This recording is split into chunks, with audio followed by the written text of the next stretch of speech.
I am the woman whose husband had a secret child, and I found out in a glove box. My name is Claire Monroe. I am the woman who opened a glove box and found the life my husband built without me, complete with another woman, another child, and a love letter that wasn't mine.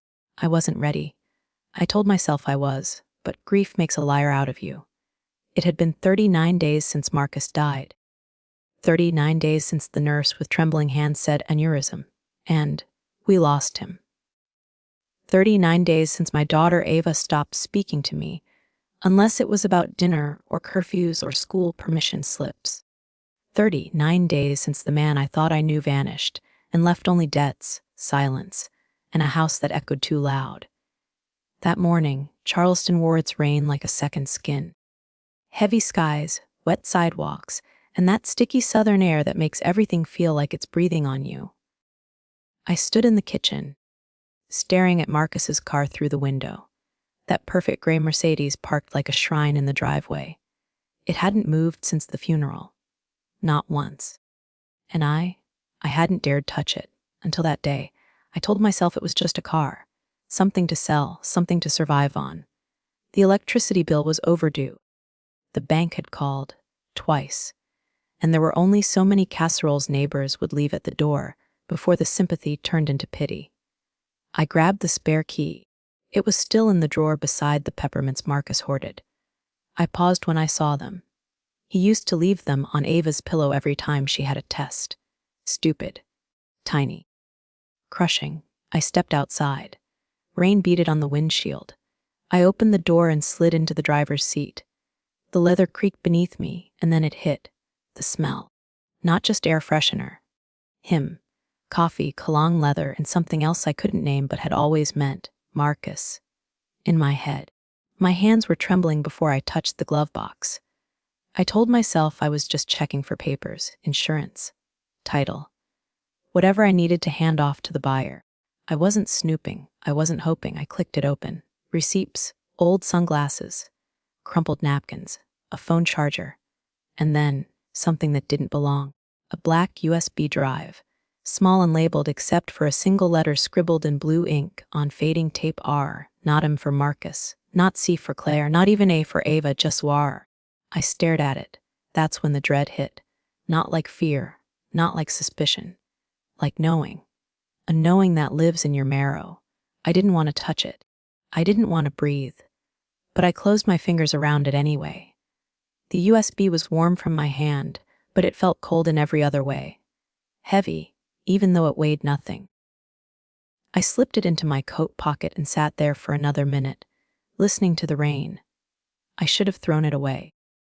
Tossed it in the trash with the rest of the pieces I couldn't afford to examine. But I didn't. Instead, I went back inside, boots dripping onto the hardwood. Fingers numb even though I hadn't been outside long. Ava's door was still closed. I didn't call her. In the kitchen. I stood in front of Marcus's old laptop. The one he used in the study, the one I hadn't touched since he died. I wiped a film of dust from the lid and opened it. The screen flickered to life like it had been waiting for me. The password was still the same. Our wedding date. I plugged the drive in. The click echoed too loud in the quiet house. A folder appeared, no name, no title, just a blank yellow icon. I clicked. Inside dozens of files, PDFs, photos, scanned documents. Notes? I opened the first one. Renee, thank you again for trusting me. I know this hasn't been easy. I'm doing everything I can to make sure LA is safe. I'll have the paperwork by Friday. I stopped breathing. Renee. Ely. I clicked on another. Lee's fever is back. The clinic said it's nothing serious, but he keeps asking about you. He misses you. So do I. My fingers shook. The next file was a photo, a woman, long dark hair, tired eyes, maybe late 30s. Beside her a boy, 7 or 8, sandy blonde hair, wide smile, missing front tooth. Then the next photo, Marcus, with him, his arm around the boy, laughing, smiling the way he used to with Ava. With me, I staggered back from the desk. The air felt sharp. My knees gave out before I realized I'd sat down. I gripped the edge of the desk like it was the only thing keeping me from disappearing. I whispered, out loud, to no one, "Who the hell were you?" Upstairs, a door creaked. Then footsteps. I didn't move in time. Ava's voice cut through the hallway like a blade. "Are you going through his stuff?" I turned. She stood in the doorway, her arms crossed, face pale, eyes bloodshot. She'd been crying. Maybe all night. I tried to speak. I didn't have words yet. She glanced at the screen. The photo was still open. Marcus, Renee. The boy. "Oh my God," she breathed. "Who are they?" I swallowed. But there was no easy answer to that question, not anymore. Ava stared at the screen like it was on fire. "I asked you a question," she said, voice sharp, but shaking. "Who are they?" I stood up slowly, my hands out like I was trying to calm a wild animal. I don't know everything yet." Her eyes narrowed.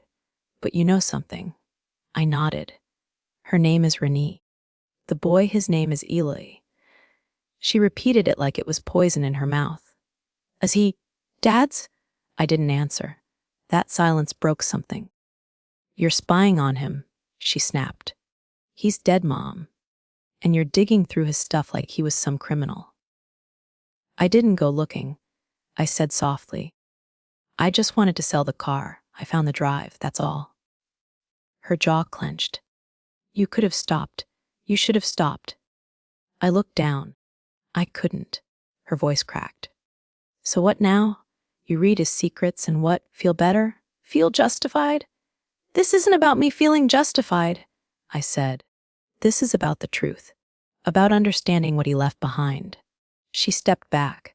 Her face was pale, but her cheeks flushed. "You always hated how close I was to him.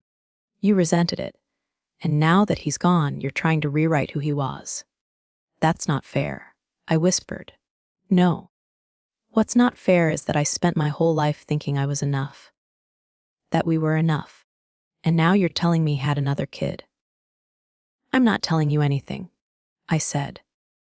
"I'm still trying to understand it myself." Her voice was shaking now. "I don't want to understand. I want him back. I want the version of him that took me to science fairs and stayed up late helping me with math homework. Not the one who lied to you and to me and to some other family." Tears welled in her eyes. She turned on her heel. "I'm gonna Grandma's." "Ava, don't." She disappeared upstairs. 10 minutes later, the front door slammed, and I just stood there, surrounded by letters that didn't belong to me, and a silence I didn't know how to repair. The house didn't feel like mine anymore. It felt like a museum of someone else's life. A man who had worn my husband's face but carried secrets like currency. Ava was gone. Her duffel bag still sat open in the hallway, half zipped, like she'd packed in a rush or just wanted to leave something behind. I didn't chase her. Instead, I walked back to the study. Marcus's study. His chair was still tucked in, his pens still lined in order, like he'd stepped out for coffee and never returned. The laptop was still open. The folder on the USB was deeper than I expected. Documents going back years, rental agreements, medical bills, school forms, transfers from our joint accounts. One file stopped me cold. A scanned letter with a small line at the bottom, all original documents stored in safety deposit box. Key in desk drawer. Cufflink case. I froze. That cufflink case had been a gift from me. Our 5th anniversary. Mahogany wood engraved with his initials. I found it under a stack of old receipts. When I opened it, I didn't find cufflinks, just a small silver key, with a tag from a bank downtown. That afternoon, I walked into the bank like a woman floating outside her own body. The man at the front desk recognized Marcus's name immediately. "He came in twice a year, always on the 15th, he said. Very punctual. He led me to a private room. No guards, no fingerprint scanners. Just a small gray box behind a steel door. My hand trembled as I slid the key into the lock. Inside, a thick folder. 3 more flash drives. 1 sealed envelope with my name on it. Claire, written in Marcus's handwriting. I sat down. I didn't open the folder first. I opened the letter. His voice came back immediately in the slant of his script. "Claire, if you're reading this, I'm gone.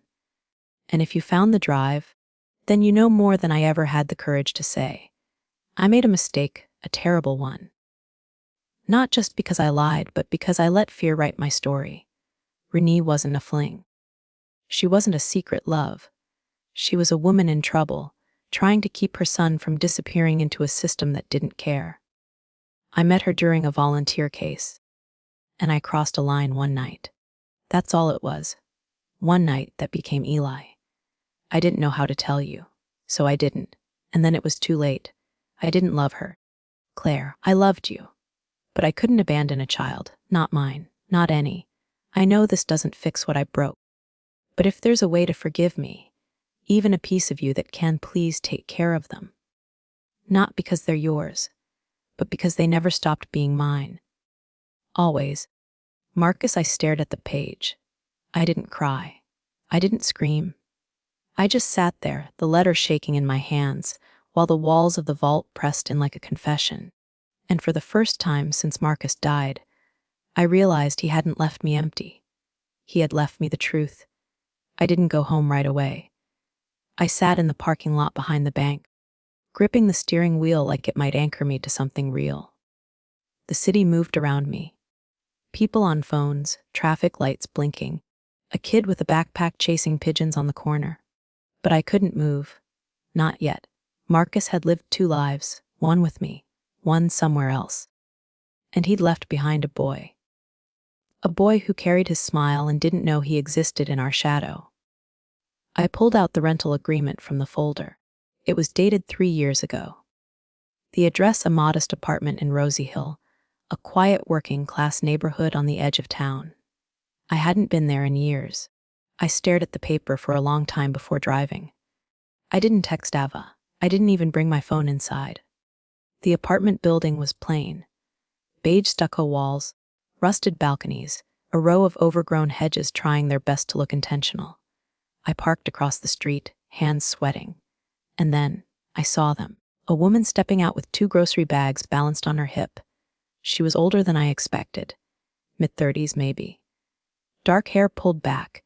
No makeup, no performance, just tired, real. And behind her, a boy. He darted down the steps, backpack bouncing, talking fast. She laughed, this soft, quiet laugh that made something in my chest twist. I didn't need a DNA test. He looked like Marcus. The same slope in his nose. The same smile that curled up more on the left side. He didn't glance my way. Neither of them did. They walked off down the sidewalk. I sat in my car and watched them disappear. And I didn't cry. I didn't scream. I just sat there, staring at a life I never knew existed. A life my husband built out of guilt, or maybe love, without ever telling me. I drove home in silence. No music, no radio. Just the sound of my own breath, tight, shallow, mechanical. Like my body had forgotten how to move without instruction. The house looked exactly as I'd left it, still. Clean, deceptively whole. Iva's bag was gone. Her bedroom door shut. Her absence sat heavy on the stairs. I walked straight to the kitchen, turned on the kettle, and stood by the sink without pouring anything. Just stood there. My reflection stared back from the dark window, but it didn't look like me. The woman in the glass had Marcus's flannel wrapped too tightly around her. She looked like she had forgotten how to unclench her jaw. I wanted to scream, but the scream stayed lodged somewhere behind my ribs. Instead, I sat at the kitchen table with the letter in one hand, and the image of Eli's face burned into the back of my eyes. What had Marcus seen when he looked at that boy? Duty. Shame. Love. Had he smiled at Eli with the same pride he used to show when Ava aced her chemistry tests? Had he sat through school plays in folding chairs, clapping with the same hands that once held mine through labor? I didn't know. And it was the not knowing that began to hollow me out from the inside. Because grief, I'd learned, isn't just the absence of someone you love. It's the slow realization that what you lost may never have been fully yours to begin with. I went to his study again. Everything was still in place. Books about finance and family law. A framed photo of our wedding. The kind of life that photographs well. But now every title on his bookshelf felt like an accusation. How could you build a whole second world? How could I not see it? That was the part that haunted me. Not the betrayal. the blindness. The fact that I'd laid beside him, year after year, while he tucked this other story under our shared life like a folded map he hoped I'd never read. Was I that easy to fool? Or did I just choose not to see?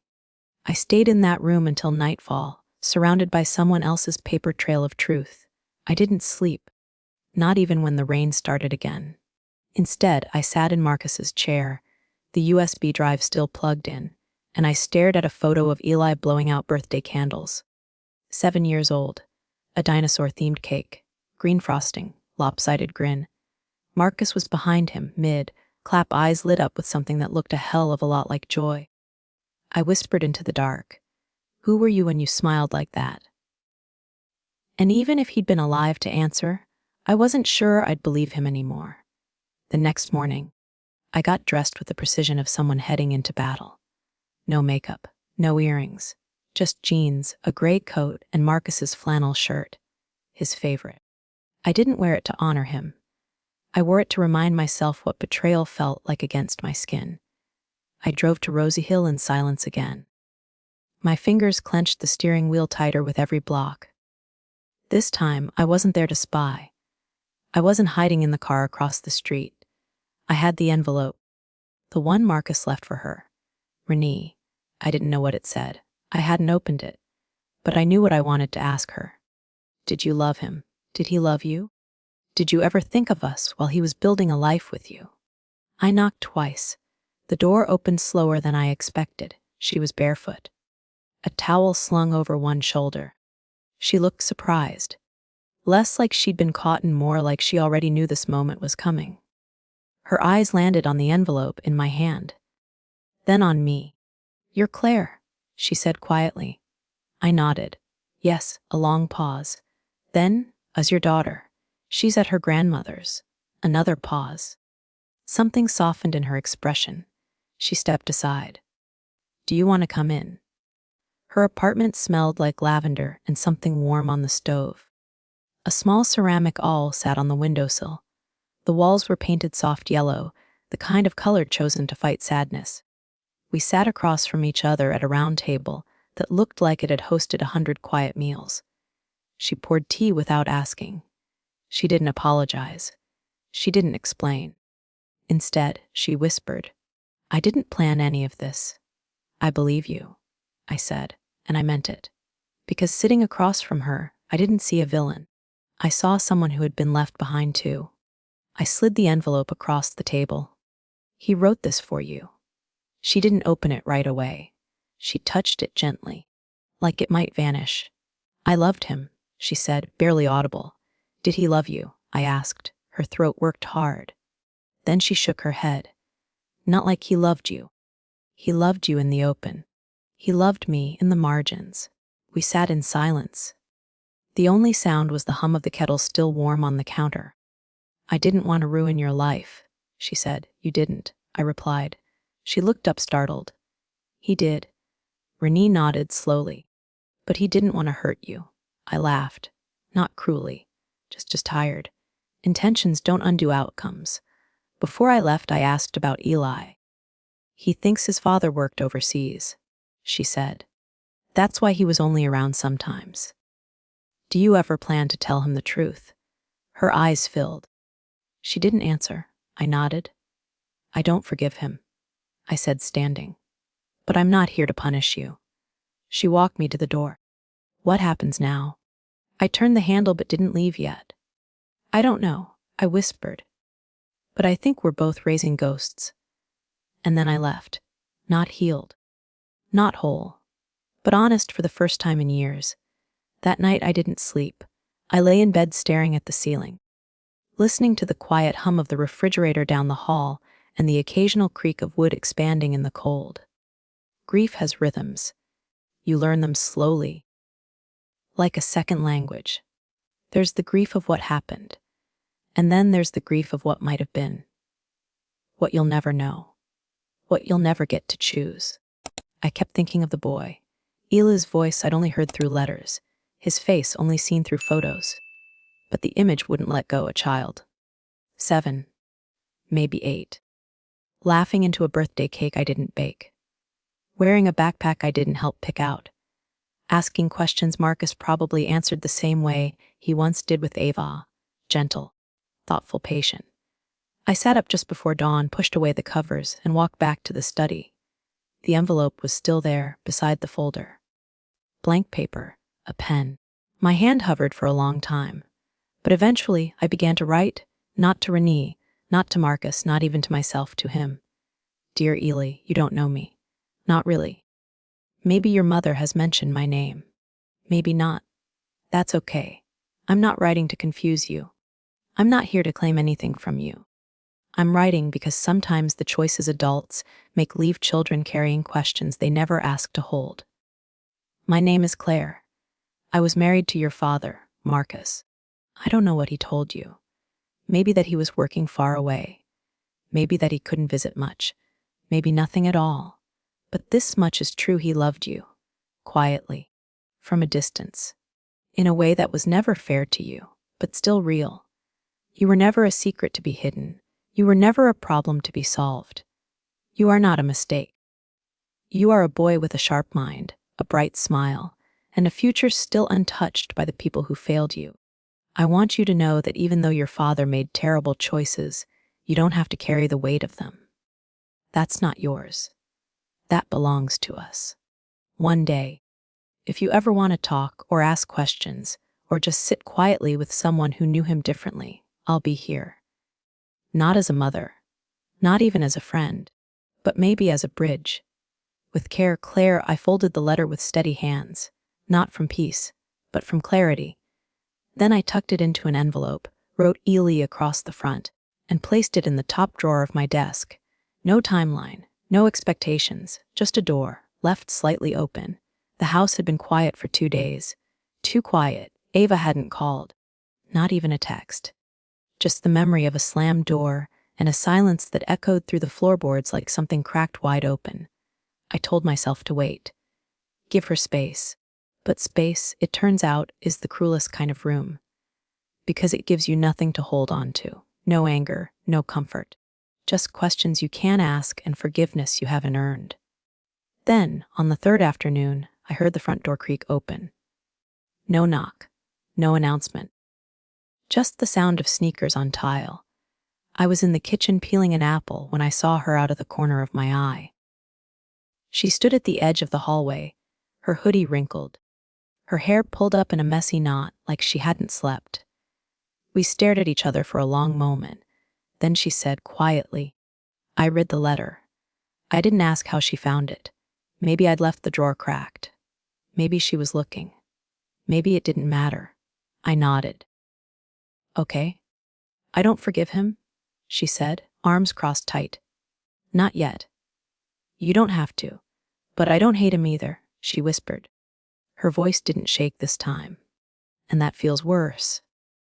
I set the apple down and wiped my hands on a towel. You're allowed to feel both. She looked at me then, really looked at me. Her eyes were red but clear. Her chin wavered, but she didn't fall apart. Did you meet them? She asked. I didn't pretend to misunderstand. Yes. And it was complicated. She let out a small, bitter laugh. Everything is, now. I nodded. Yeah, it is. She stepped closer, almost cautiously. Is he really my brother?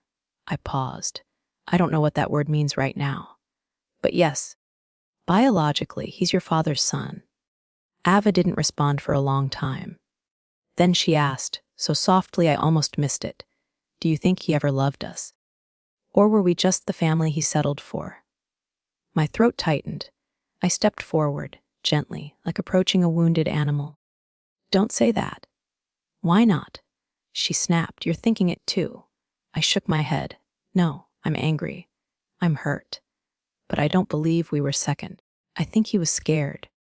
And instead of facing the truth, he buried it. Her arms dropped to her sides. I don't want to meet that boy, she said. You don't have to, I replied. Not now, maybe not ever. That choice is yours. She looked down, then back at me. But I don't want to carry this hate forever either. I walked to the drawer, pulled out the original letter Marcus had left me, and held it out. She hesitated, then took it. I don't need excuses, she murmured. They're not, I said. They're the truths he didn't have the courage to tell us while he was alive. She didn't say anything else. But she didn't hand it back either. And when she turned to go to her room, she didn't slam the door. The next morning, the house held a different kind of silence. Not the sharp, aching kind that had haunted every room since Marcus's death, but something gentler. Like the aftermath of a storm when the air still holds its breath, unsure if it's safe to hope. I made coffee. Ava came down the stairs slowly, like she was still testing the weight of gravity. She didn't say much, just poured a bowl of cereal and sat across from me at the table. We didn't talk, we didn't need to. It was enough that she was there. Then my phone buzzed. A message. Unknown number. I almost didn't open it, but something in me knew. It was a photo. A grainy shot of a school gymnasium, folding tables, posters, science fair. In the center, a boy, standing behind a cardboard display about volcanoes. A model mountain made of papyrus, clay and foil, clearly handmade. He was smiling. Not for the camera, smiling like he was proud of something, like he couldn't help it. Below the photo, one sentence, he got second place. He wanted you to know. I stared at it. Then, slowly, I turned the screen toward Ava. She hesitated, took it. Studied the image longer than I expected. Finally, she whispered, "He looks like Dad." I nodded. I know. She handed the phone back. She didn't say anything else. But she didn't turn away either. And in that moment, I felt something shift between us. Not forgiveness, not healing, but space. Space to let the pain breathe. Space to see the truth without flinching. Space wide enough to maybe, one day, let someone else in. It happened on a Sunday. I was pouring hot chocolate into 2 mismatched mugs, one chipped, one too new, when Ava spoke from behind me. Her voice was casual, too casual. "Do you think he'd like to come over sometime?" I didn't turn around right away. My hands paused mid-pour. The steam rising from the mugs curled around my fingers. "Ooh," I asked gently. She shrugged. "The boy." "Ely?" I turned slowly. She stood with her arms folded, one foot tucked behind the other, like she wasn't sure how serious she wanted this to be. Her eyes darted to the window. Outside, frost clung to the glass. Inside, the air held stillness, not silence, but anticipation. "Just if he wants to," she added. "You don't have to make it weird." I set the mugs down. A quiet smile crept onto my face. "I think he might." She nodded once, sharp and decisive, then reached for her cup like the conversation had never happened. But I saw it, the flicker of something behind her eyes. Curiosity, maybe even courage, not ready, not forgiving, but willing, and sometimes willing is enough to let light through the cracks. The day Ely came over, I couldn't stop wiping the kitchen counters. Not because they were dirty, because I needed something to do with my hands. I kept the menu simple, spaghetti and garlic bread. Something warm, familiar.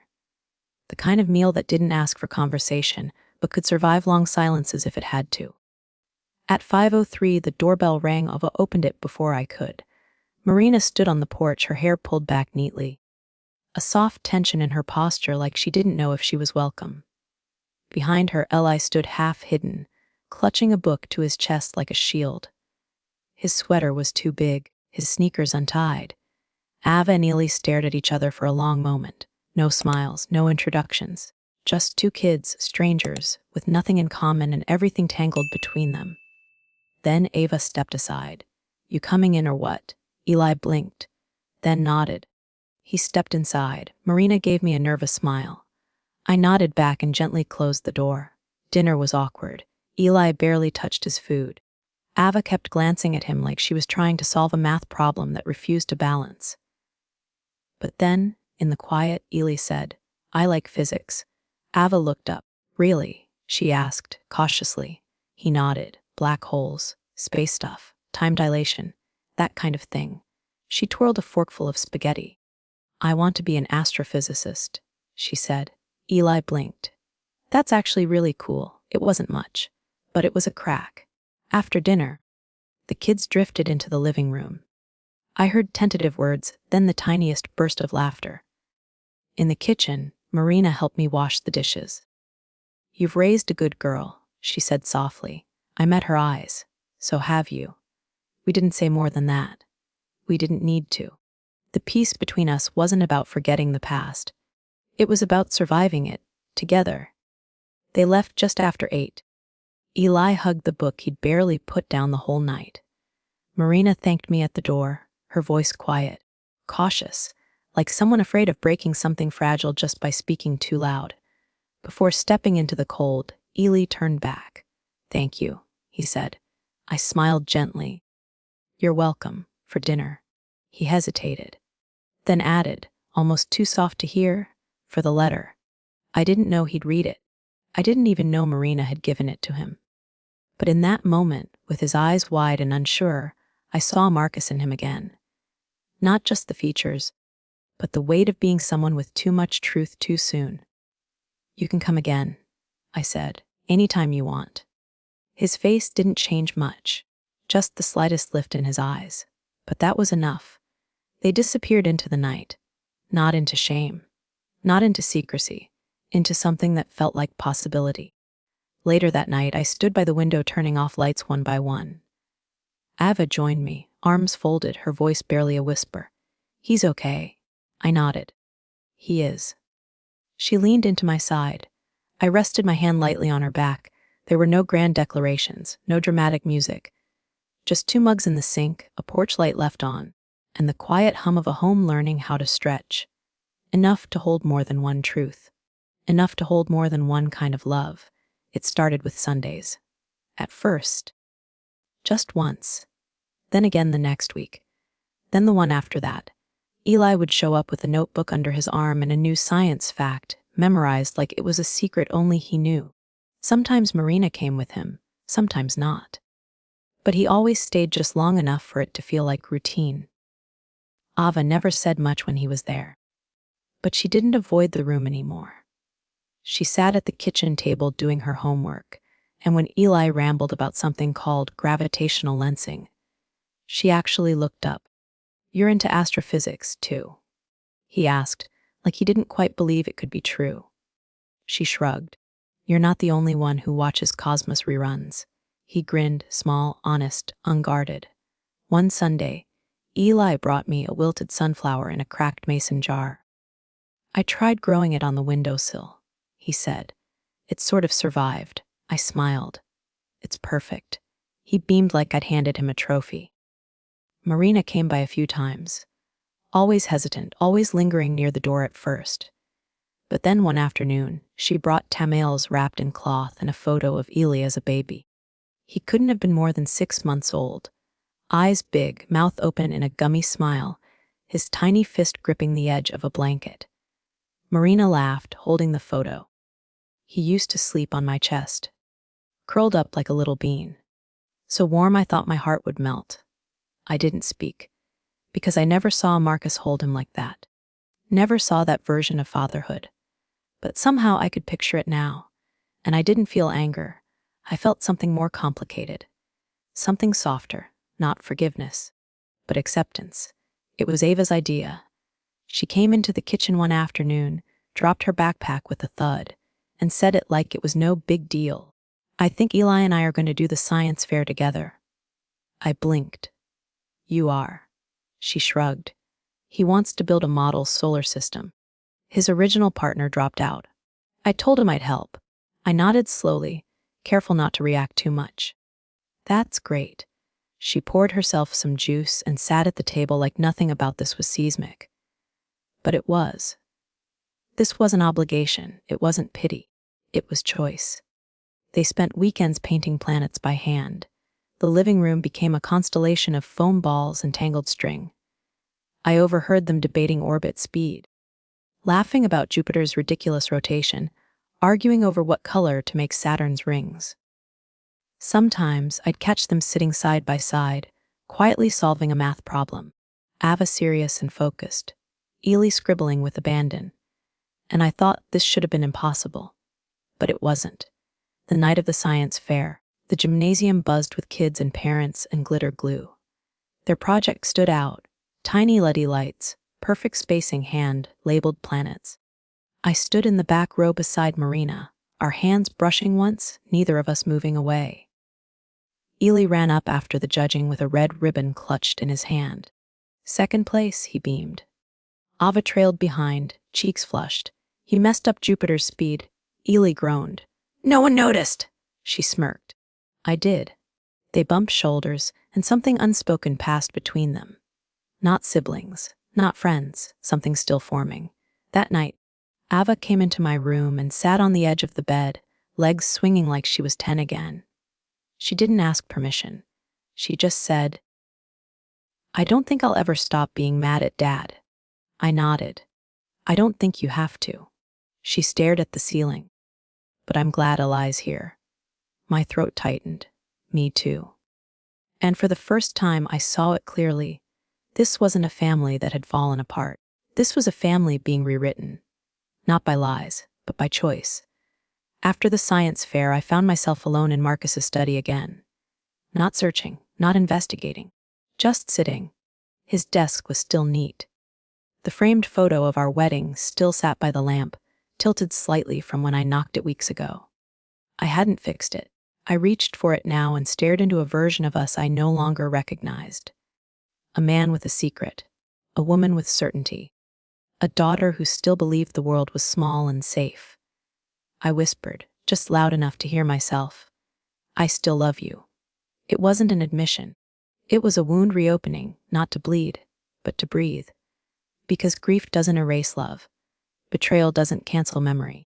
And the heart doesn't always follow logic, it just beats. I missed him. Not just the man I thought he was, but even the version I now knew. Flawed, guilty, but also kind, protective, trying. Trying in the wrong ways with the wrong decisions, but still trying. And for the first time, I realized something I hadn't been ready to say out loud. He didn't leave me with lies. He left me with choices. To forgive, to stay bitter, to rebuild, or walk away. But he didn't choose that for me. He trusted me to choose it for myself. Later that evening, I took out the letter I'd written to Eli and added one line at the bottom. "If you ever wonder who your father really was, know that even the worst parts of him still wanted to do right by you." I folded it gently. This time, I placed it in an envelope with a stamp, not just tucked away in a drawer, ready to be sent, because some truths aren't meant to sit in silence. They're meant to find their way into someone else's hands, and finally, set something free. The last Sunday of October came with a sharp chill in the air. The kind that curled around the edges of windows and made the trees outside finally surrender their leaves. I was slicing apples in the kitchen, an old habit I'd picked up again, small rituals that made the silence less painful. When Ava walked in, she didn't say hello, just leaned against the fridge and watched me for a moment. Then, "Do you think he'd like to come over for dinner again?" I paused mid-cut. "Ely." She nodded. "Maybe next weekend." I kept my voice level. "Do you want him to?" She shrugged, but I could see the effort behind it. "I don't know. Just thought it might be nice." I smiled. "Then we'll invite him." That Friday, Marina stood on the porch again, a dish of cornbread in her hands. Eli beside her in a navy sweater 2 sizes too big. Ava was the one who opened the door. She didn't flinch. She didn't stall. She just looked at him and said, "Come on." I made dessert. He blinked. "You bake." She rolled her eyes. I read directions. He smiled, and this time it wasn't shy. Dinner was louder than the last. Ely talked about his science teacher, who had tripped over a globe in the middle of a lecture. Ava actually laughed. They didn't talk about Marcus. But they didn't have to. His absence had stopped being a weight. It had become a shape, a space, something we all moved around with care. After the dishes were washed, the kids sat at the table, heads bent over a notebook, sketching out some idea for a rocket made of soda bottles. Marina and I sat on the couch with mugs of tea. She looked at me. "I used to wonder if Illy would ever know where he came from," she said. I didn't ask if she meant genetically or emotionally. Maybe both. And now, I asked, She looked toward the kitchen, where Ava was handing Eli a spoon and explaining, too proudly, the difference between baking soda and baking powder. Marina smiled. Now I think he'll know exactly who he is. Weeks passed. Then months. Eli started showing up without needing an invitation. Sometimes just to sit at the kitchen table while Ava did her homework. Sometimes to hand me a new fact about comets or black holes he'd memorized on the bus. He'd grown quieter, more thoughtful. Less like a shadow of Marcus, more like himself. Ava began keeping 2 mugs out by default. One for me, one for him. They didn't talk about the past. Not much. But I caught them looking through old home videos once. Ones with Marcus in them. She didn't shut the laptop when I walked in. She just let the memory roll. Let it live, and I knew. She was finding her own way through the wreckage, not erasing it, but stepping over it one piece at a time. One morning, with the sun barely touching the windows, I sat down at Marcus's desk, the same one that had held his secrets, and I began writing again. Dear Marcus, I used to think love ended the day you betrayed me. I don't believe that anymore. Love didn't end. But it changed. It lost its softness. It became something with edges. Something I had to carry with care. You hurt me. You hurt Ava. But you also saved a boy who would have disappeared without your help. And in doing so, you left behind a different kind of family. One that shouldn't have worked. One that still breathes. I don't forgive you in full. Not yet, maybe not ever. But I understand you. And that, for me, is enough. You left us truth. And that truth, raw, cracked, difficult, became a bridge. We're still walking across it. Together. Claire, I sealed the letter. Not to send, but to keep. And as I tucked it into the desk drawer beside Ellie's first letter and Ava's science fair ribbon, I felt a lightness in my chest. The kind that doesn't come from forgetting. It comes from surviving. That evening, we set the table for 4. Ava lit candles even though it wasn't a holiday. Marina brought over rice pudding, the kind her mother used to make. Eli placed a paper rocket on the table like a centerpiece. We laughed. We ate. We passed stories around like warm bread, and in the soft lamplight of our home, I realized this wasn't the life I planned. But it was ours now, not built on lies, but on truth. Truth that hurt, truth that healed, and love not perfect, not pure, but real. Sometimes betrayal doesn't come from hate, it comes from fear, from silence, from someone we love, making the worst choice for what they believe is the right reason. Claire's journey reminds us that healing doesn't always begin with forgiveness. Sometimes it begins with a door left open, with a letter never meant to be found, with a child who didn't ask to be caught between 2 worlds. If you've ever been betrayed by someone you trusted, if you've ever had to rebuild yourself from pieces someone else left behind, you're not alone. Claire didn't get closure. She built it herself. Eli didn't ask to belong. But love, real love, made space for him anyway. And Ava, she didn't forget the truth. She learned how to carry it with her and still walk forward. What can we learn from this story? Communication matters. Silence creates ghosts. Family is more than biology. It's presence, effort, and choice. Healing isn't linear. It's messy, awkward, and sometimes beautiful. Truth always finds its way out, no matter how deeply it's buried. You can be angry and still choose grace. You can be shattered and still choose connection. Let's talk in the comments. Have you ever discovered a truth that changed the way you saw someone you loved? Would you have opened the glove box? Would you have forgiven Marcus? Would you have invited Ellie in? Share your story with us below. Because every truth deserves a place to land, and every voice deserves to be heard. If this story moved you, inspired, or made you think twice about what family really means, please like this video. Share it with someone who needs it. Subscribe to Telling Story with me, where we bring you real stories that echo in your heart long after they end. Because truth isn't always pretty, but when told with honesty, it can heal.